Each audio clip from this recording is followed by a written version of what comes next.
High বন্ধুরা, কেমন আছো তোমরা? আশা করি ভালো আছো। আমি খুব ভালো আছি। তোমাদের কাছে নিয়ে এসেছি আর একটা রেসিপি নিয়ে।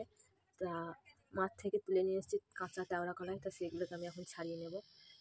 ছাড়িয়ে নিয়ে কী বানাবো দেখার জন্য তোমরা আমার চ্যানেলটায় চোখ রাখো। দেখতেই পাচ্ছ তেওড়া কলাইগুলো ছাড়িয়ে নিয়েছি। তাতে লঙ্কা আর পেঁয়াজ আর নুন দিয়ে বেটে নেব। এর থেকে বেশি কিছু মশলা দিলে তাহলে ভালো লাগবে না। আর ঝালটা যে যেমন খেতে ভালোবাসো সেরকম অনুযায়ী ঝাল দেবে, আর নুনটা স্বাদ মতো যেমন কলাই নেবে সেই রকম অনুযায়ী নুন, সেরকম অনুযায়ী ঝাল। আর এর থেকে বেশি কলাই নিলে পেঁয়াজটা একটু বাড়াতে পারো। চলো আমরা বেটে নিচ্ছি, দিয়ে বড়াটা সেঁকে নেবো। তোমরা দেখতে থাকো। আচ্ছা, আমি লঙ্কা, পেঁয়াজ আর কলাইটাকে বেটে নিয়েছি। এবার কড়াইয়ের মধ্যে তেল দিয়ে বড়া সেঁকে নেবো, দেখতে থাকো।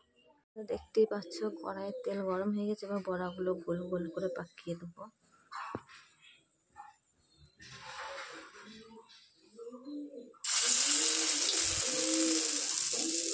অল্প কলাই বাটা বলে আমি ছোটো ছোটো করছি, সবারই হবে না বলে। তোমরা চাইলে বড় বড় করতে পারো।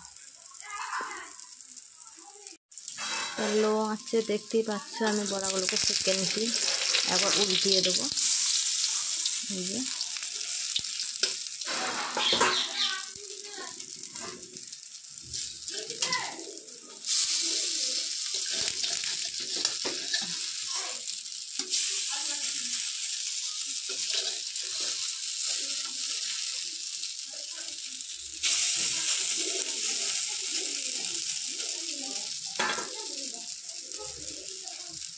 দেখতেই পাচ্ছ আমার বড়া শেখা কমপ্লিট।